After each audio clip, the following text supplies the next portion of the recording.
TTT heights building आहे, या बिल्डिंगमध्ये जवळजवळ 150-200च्या वर लोक राहायला येणार होते।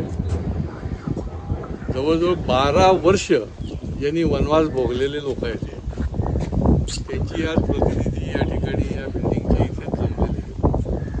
बिल्डरने फसवणूक केलेली आहे।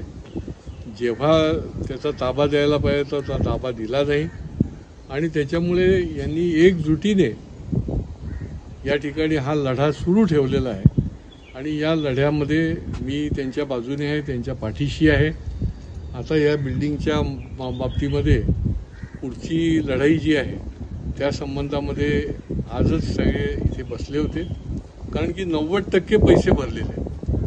विकासक ज्या पद्धतीने या शहरामध्ये वेठीस धरतायत तर त्यांना धडा शिकवण्याची वेळ आलेली आहे आणि त्यामुळे हा विकासक जो आहे त्या विकासकाच्या डोक्यावर बसून पोलिसी मदत घेऊन आम्ही निश्चितपणे यांच्या पाठीशी उभे राहू आणि ही इमारत त्याच्याकडनं जर पुरी होत नसेल तर विकासकाला पण जेलमध्ये टाकू आणि ही सेल्फ रिडेव्हलपमेंटच्या माध्यमातून यांना बिल्डिंग पूर्ण करण्याकरता निश्चितपणे मदत करू।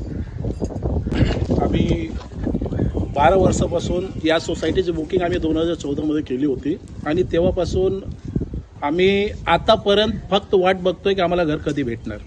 आणि 1 वर्षापूर्वी आम्ही जेव्हा साहेबांकडे गेलो आणि साहेबांचं मार्गदर्शन आम्हाला मिळाला, त्याच्यानंतर थोडंफार वाढ याच्यामध्ये झाली। आता पॉझिटिव्हिटी आली आहे। आता साहेब आमचा बरोबर आहे, आम्हाला असं वाटतं की आमचा प्रोजेक्ट पूर्ण होणार।